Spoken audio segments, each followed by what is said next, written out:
Kenya is away or has done or gotten rid with terrorism and extremism in the country. Looking at Shakahola, Kenyans are waiting with bated breath to know exactly what transpired and what exactly needs to be done. So on this first hour, we'll be looking at terrorism, violent extremism, and radicalization. And the second hour, we'll be looking at some of the interests that Parliament have. My name is Njue. Thank you so much for joining us. Lensa Odingo will be joining us on the sign language interpretation. But first things first, let's first of all look at that violent extremism and radicalization. And joining me now, Masisi Kiilu. Masisi Kiilu is a principal liaison officer and also heads the training department at the National Counter-Terrorism Center. Welcome. Thank you, Ben. It's been a while. Yeah, it's been a while. How have you been holding up? I'm good, I'm good. All right, first things first, I'm quite sure, and even a number of Kenyans raised issues when we heard that the government intends to reopen the Kenya-Somali border after about 10 years, and it was closed because of some of the things that we will be talking about today, including terrorism and radicalization. I would like to pick your mind on that.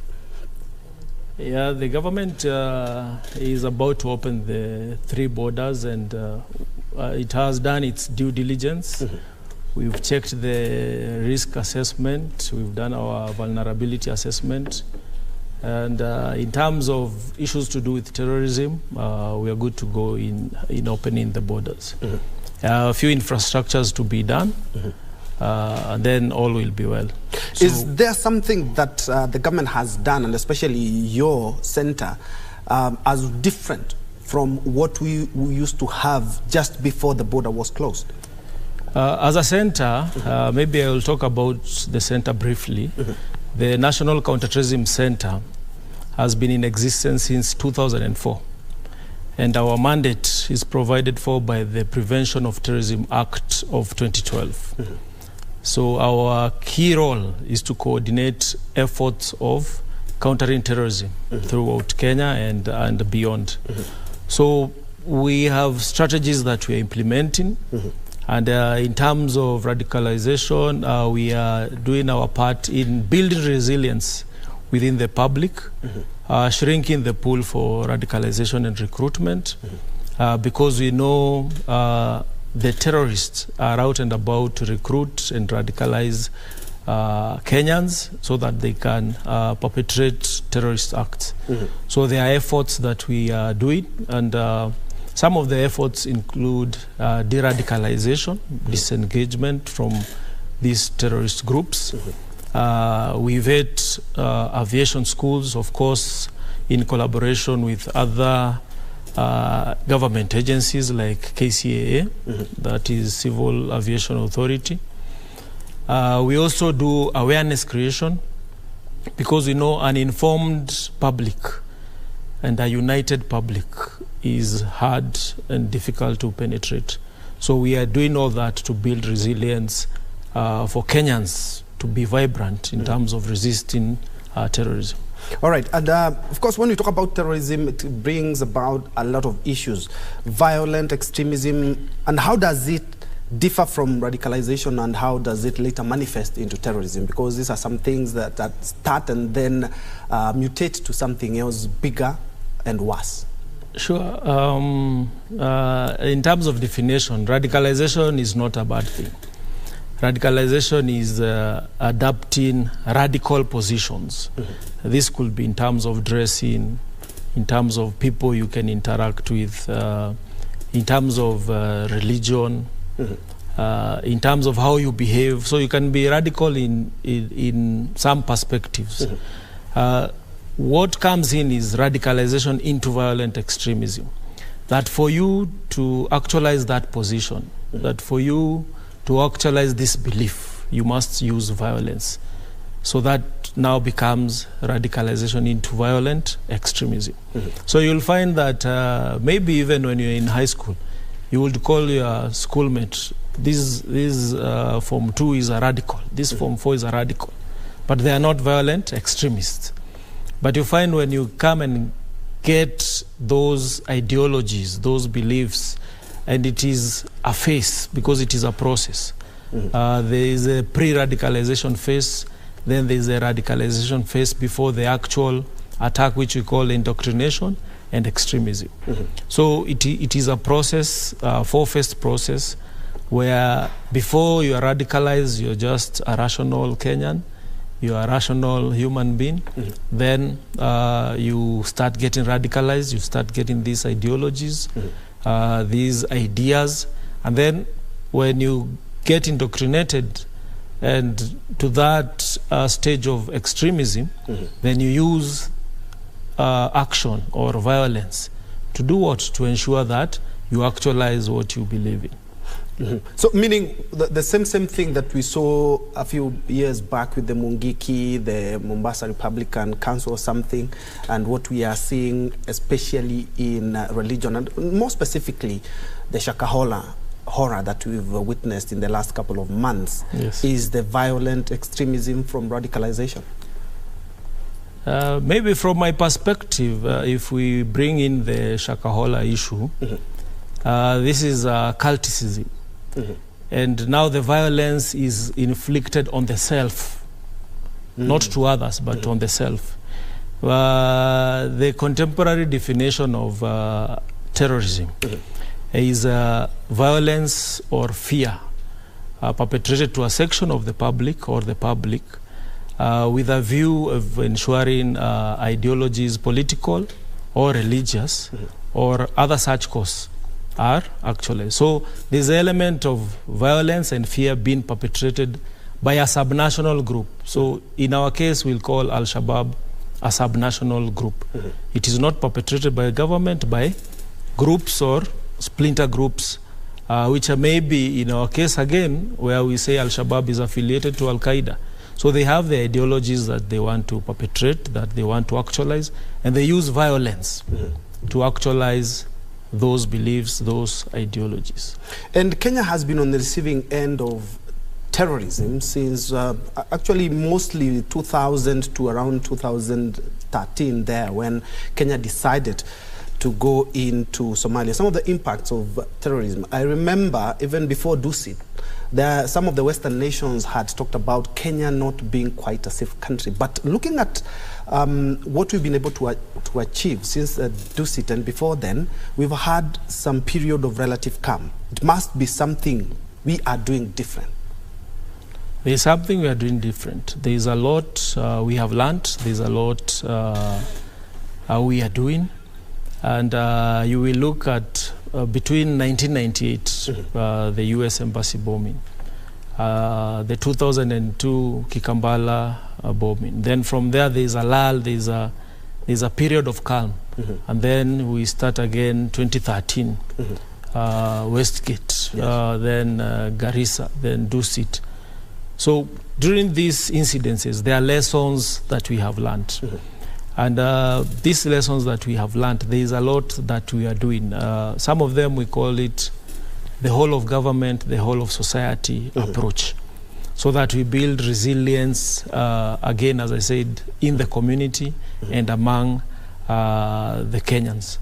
A few incidents have occurred, which I can say they are isolated cases. And the recent ones mostly targeted to the law enforcement agencies who are on patrols. They're the ones who are targeted with the improvised explosive devices which are planted on the roads. So again, we have the National Strategy on Countering Violent Extremism, which is a whole society approach in terms of we target security, we target the education sector, we target psychosocial issues, we target victims of terrorism, what lessons they have learned, what can we learn from them, what can we do better so that we can avoid such attacks. Yes, and the National Counterterrorism Center partnering with various regional development partners. I think it was in December where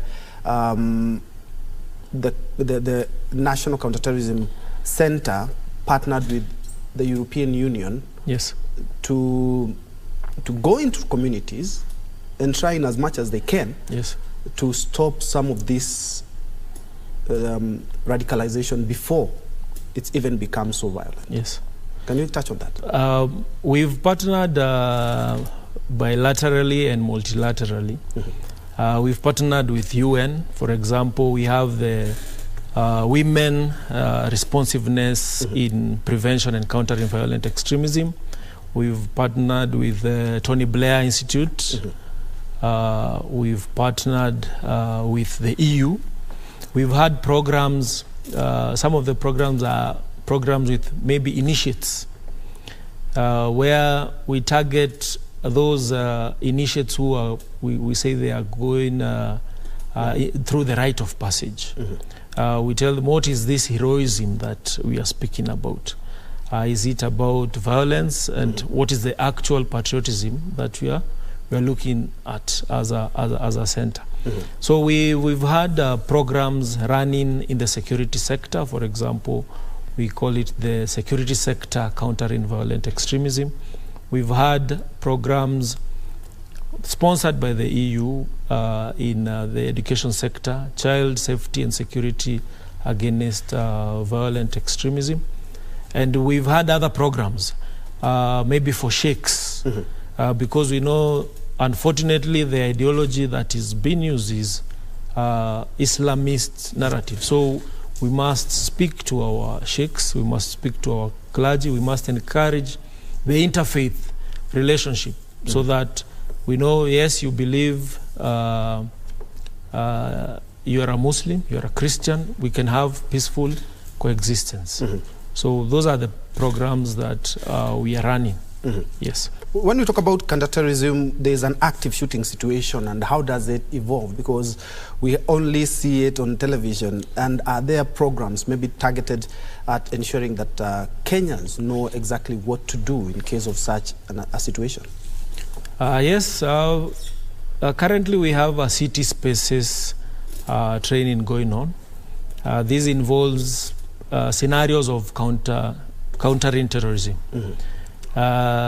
We are looking at a person has been radicalized, a person has become a violent extremist, a person has acquired a gun. So the active shooter is this person with a gun shooting randomly at people, at a populated place, killing people randomly. So what do you do in such a scenario? We say there are three things that you can do. You can run, you can hide, and you can fight. So running, how do you run? You run very fast. If you can help others, run with them. If there is a child, if there is a disabled person living with disability, help them out. So there is that part where you can run zigzag, because we know the aim of the terrorist. The trajectory is always straight. It's not what we see in movies where bullets take corners. So you run zigzag so that the shooter loses the aim. Then you can hide. And we say you can hide from view, where the terrorists can't see you, and you can hide from fire. So you hide behind a wall where the bullet cannot penetrate. You hide in a dark place where you cannot easily be seen. You can barricade doors. If you hear the terrorists are outside, you can barricade doors using tables, chairs, so that they can't get access to where you are. And lastly, as a last resort, you can fight. This person is here. This person has a gun. This person is aiming at you. What do you do? If you run, they still shoot you. So you can confront them. We say it is easy in a group. We are 4, 5, 6, 7 of us. Maybe he will shoot 2 of us, but 5 of us will survive. So the aim is to survive eventually in an active shooter scenario. Yes. And the intelligence, because I believe if at all you are working hand in hand with communities, they can be able to tell you exactly what is happening. Yes. And the intelligence that you are able to gather, you can be able to act on it when the act hasn't started or hasn't happened yet. Yes. What are some of the measures that you are taking in terms of collecting intelligence? Because at the end of the day, these people still live with us. Yes. Yes.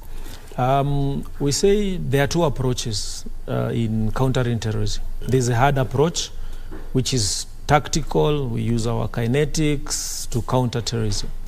And then we say there is a soft approach. We are speaking to the mind because ideology is a mind game. So we are speaking to the mind and hearts of the people.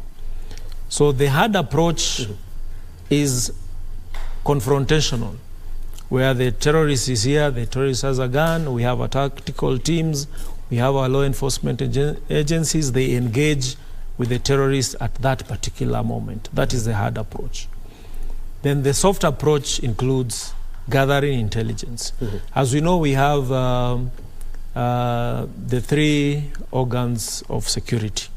So we have the National Police Service, we have the National Intelligence Service, and then we have the Kenya Defence Forces.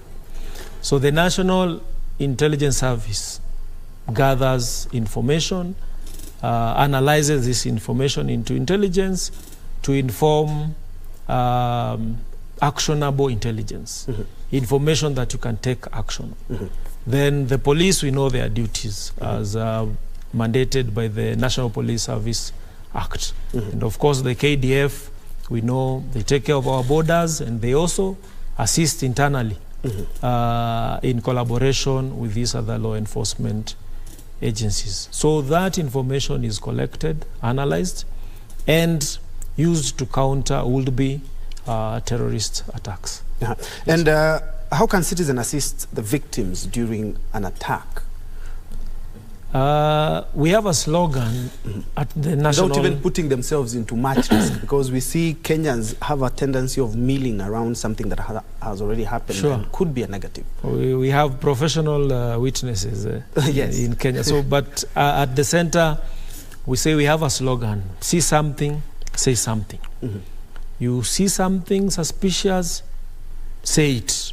You'd rather say it and the law enforcement agencies find out there was nothing dangerous about it, than rather you keep quiet and then you come to say later, this is what I saw, they were behaving like this, then why didn't you say it? So we have, they see something, say something. The information lies in the community.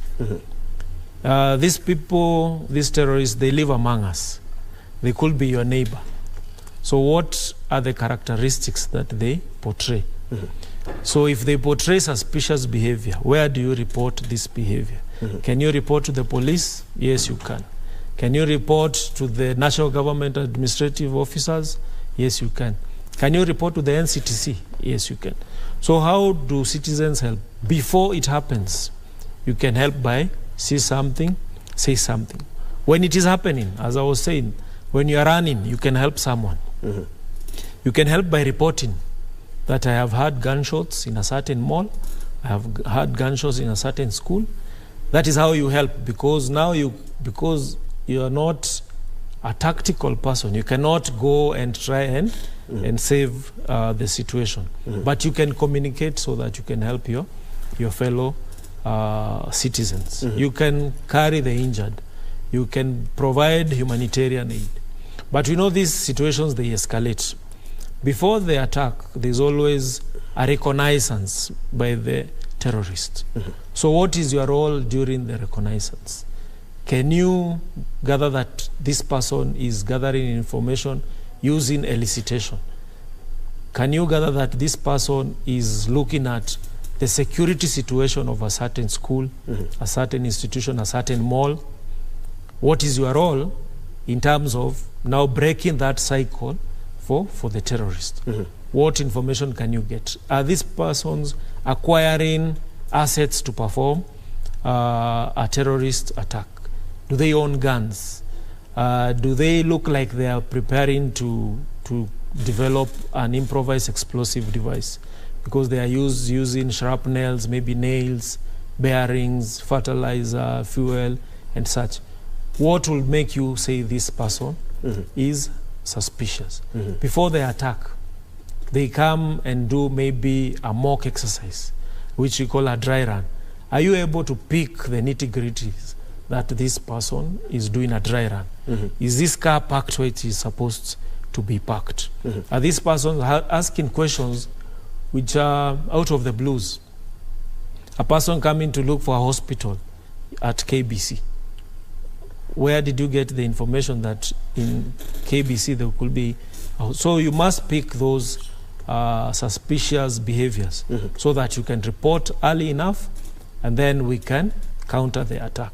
During the attack, there's what you can do. Of course, for example, if it is a mall, we are expecting the special forces to come into the mall. What do you do? What do you tell them? What have you seen? Who did you see? Well, how are they wearing? This is information that you give to the special teams. We say you raise your hands. Why do you raise your hands? So that you don't become suspicious. Don't look like you want to withdraw something like a gun, like a knife. Put your hands where they can be seen by the special teams. Inform them of how many people did you see. Maybe if you know weapons, what kind of weapons were they using? Short barrel, long barrel. So give information. So the citizen mandate is to give information, see something, say something. Yeah, and remember the head of prevention and resilience at the counterterrorism center, Njenga Miri, yes, a couple of weeks said that terrorists are changing tact. Yes. What exactly are you now doing to counter that? Because at the end of the day, a lot of things are changing, technology included. Yes. Good that you have mentioned technology. And we have to invest in technology so that we can counter issues of terrorism using technology. Number one, terrorism cannot thrive without financing. So how do we counter financing of terrorism using technology? How do we counter radicalization into violent extremism using technology? Because, you know, they use the social media. So how do we tell our citizens to use social media responsibly? What stories do you tell in your social media? Maybe use of technology. We know an IED, an improvised explosive device, is a weapon of choice. Why? Because it is not easy to detect. It is made using local materials like cans, tins, which holds the explosives. They use nails, they use bearings that belong to cars. They use fuel, which is a normal commodity that you can purchase anywhere. They extract chemicals from fertilizer. Fertilizer you can buy in an agrovet. So it is a weapon of choice, but they use technology because now it has to explode. So how now do we use technology to counter this? So if the hard approach, there is technology that can be used to detect such kind of maybe weapons. There is the robotics which are used maybe to scan if a bag is carrying an IED or if an IED is placed somewhere, so that the bomb experts can explode that IED. So we have embraced technology in many ways. Also including the mainstream media. How do we report incidents of terrorism? Are we telling the terrorist story, or are we telling the government story that we are resilient, that we are capable of fighting this menace, and that we are strong as Kenyans in the fight against terrorism? So terrorism, technology is very key in ensuring that we counter terrorism in all ways.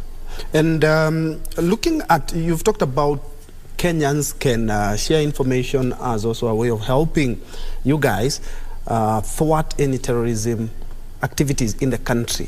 The issue of reporting, because we see how these aspects are handled. Yes. The issue of reporting or giving information regarding something suspicious without one having to be also a suspect in the same, because in Kenya terrorism charges are quite severe. Sure.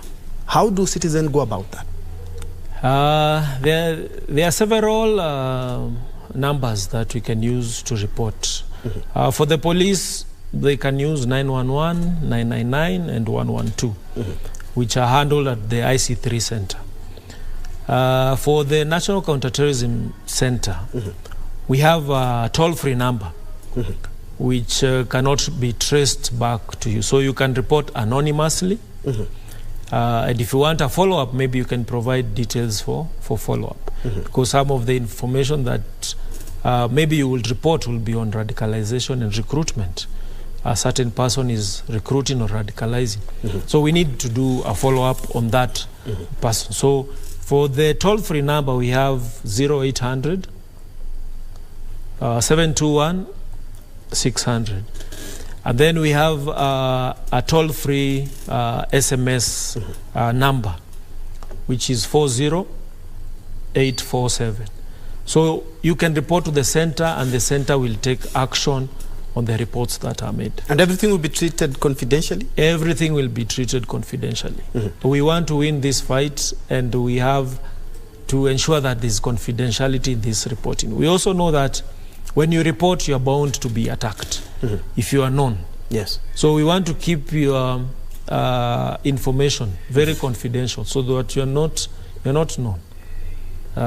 Because the terrorists are also again looking for people who have come back from those camps.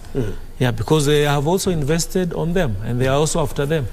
So we are very keen on ensuring that this information is confidential and that we use this information for the betterment of Kenyans and to prevent terrorism. All right, when we come back, we'll see how we are increasing capacity, because mostly if we look at violent extremism and radicalization, more or less leans on the religious part. Looking at Shakahola, looking at what the terrorists have been doing for the last couple of years in the Kenya-Somali border. But we will be discussing that. Let's first of all take a quick break. We'll be right back.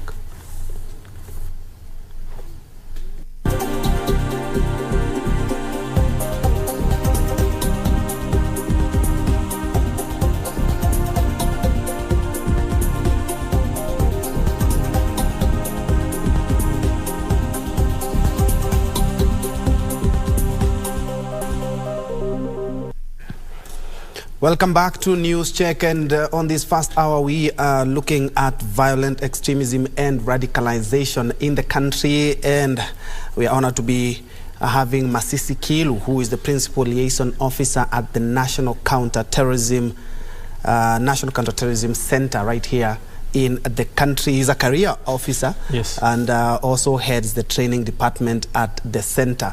Before we went for the break, we were talking about maybe capacity and de-radicalization. Yes. Because there are some young men and women who might maybe be radicalized right here in the country, or even those who go to Somalia.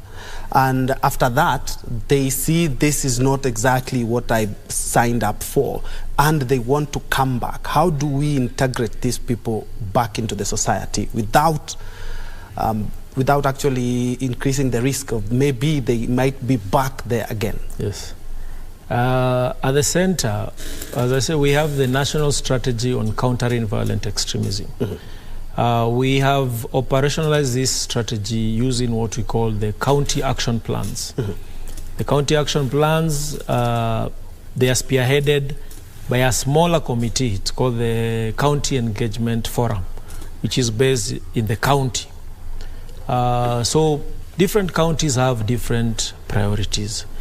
And for example, the issue that you're bringing of persons who have joined a terror group and want to come back.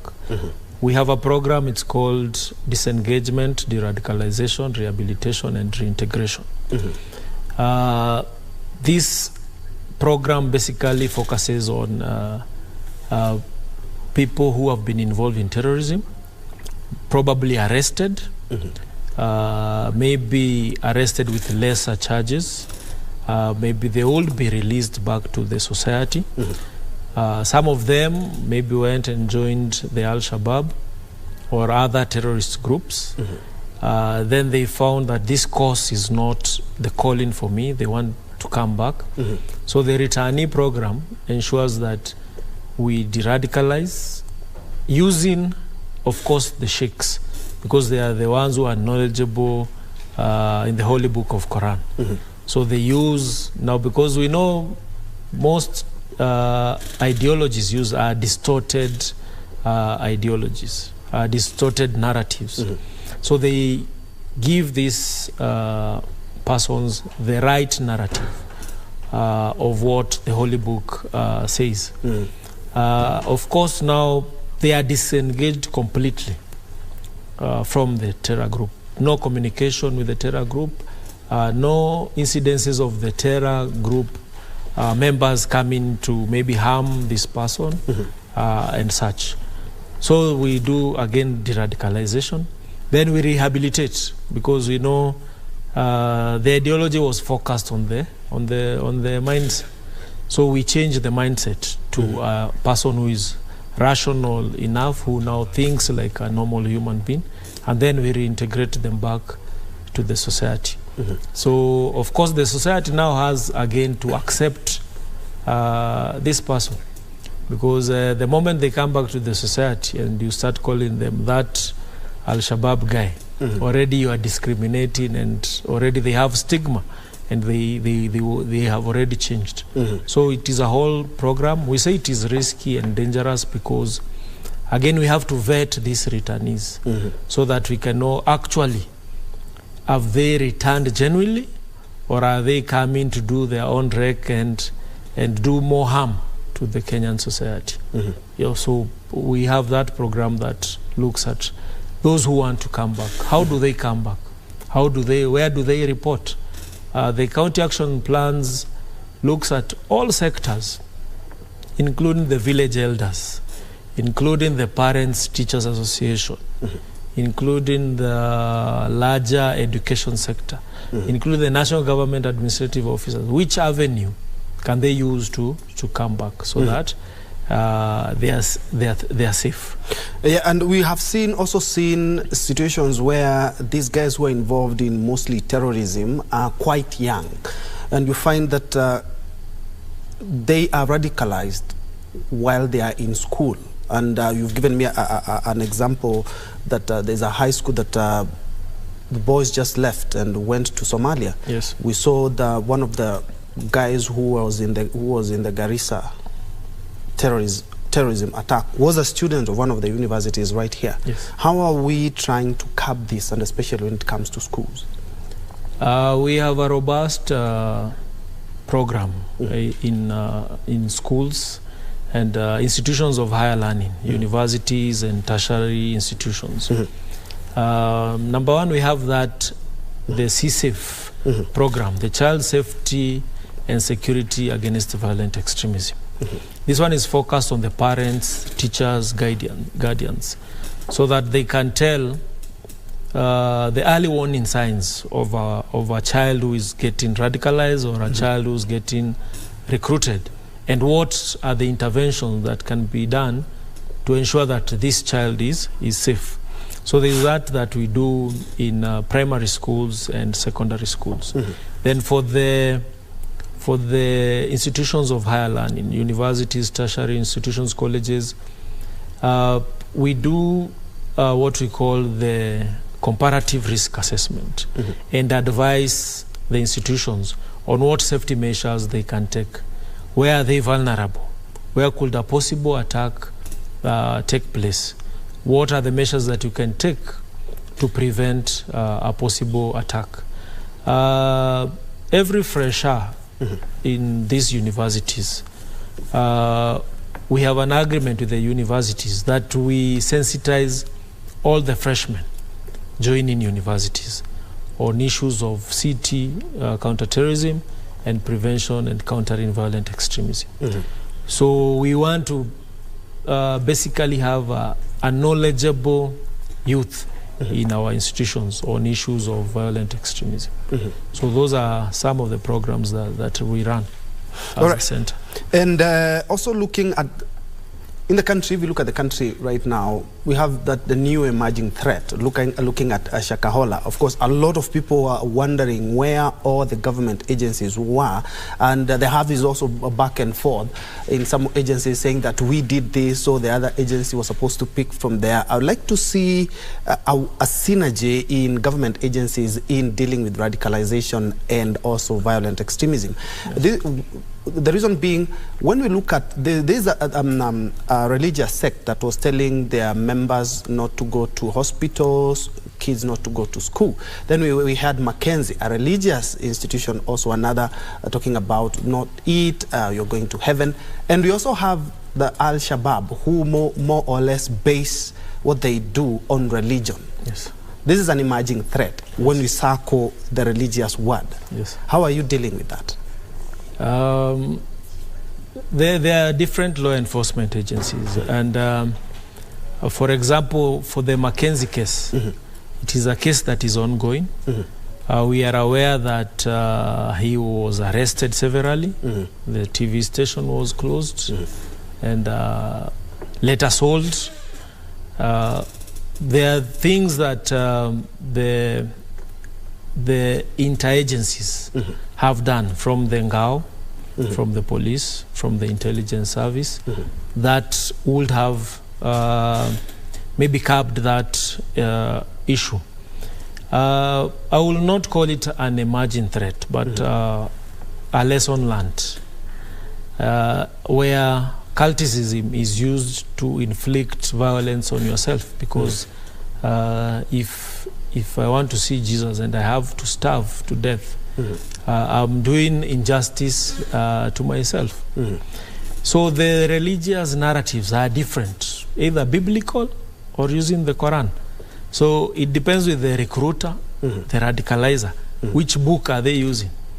Indians are also radicalized. So which book are they using? Yeah. So different holy books will be used to radicalize. Unfortunately, the terrorism that we have seen in Kenya has always been related to the Islamist narrative, which are distorted.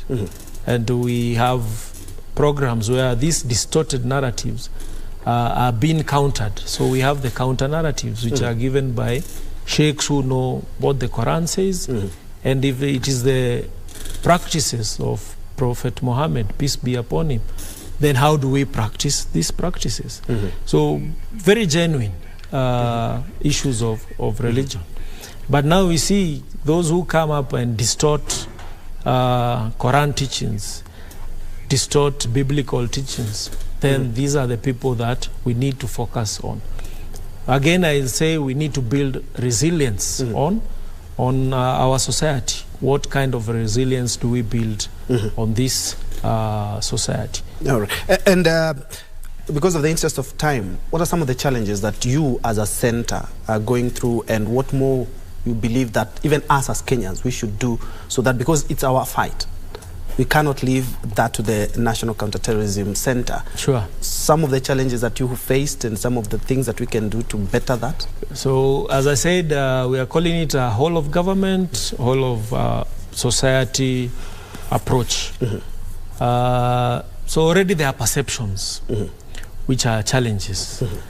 There's the perceptions that these terrorists will be Muslims, which is not true. These are just stereotypes. There are perceptions that if you have a beard like mine and you put on a walai, that probably you are a terrorist. Those are perceptions, and there are people who are not likely to go away from those perceptions. Those are some of the things that we are doing is more sensitization, more capacity building. Of course, we have our porous borders. That's another challenge. But the kinetics that we have employed using the law enforcement agencies are up and about to ensure that the borders are very secure. There's an element of radicalization and recruitment taking place in our society. So who tells? We know Kenya is a liberal government, is a liberal society. People like minding their own business. But we are saying, see something, say something. You think they are being radicalized? Please say so. You think they are being recruited? Please say so.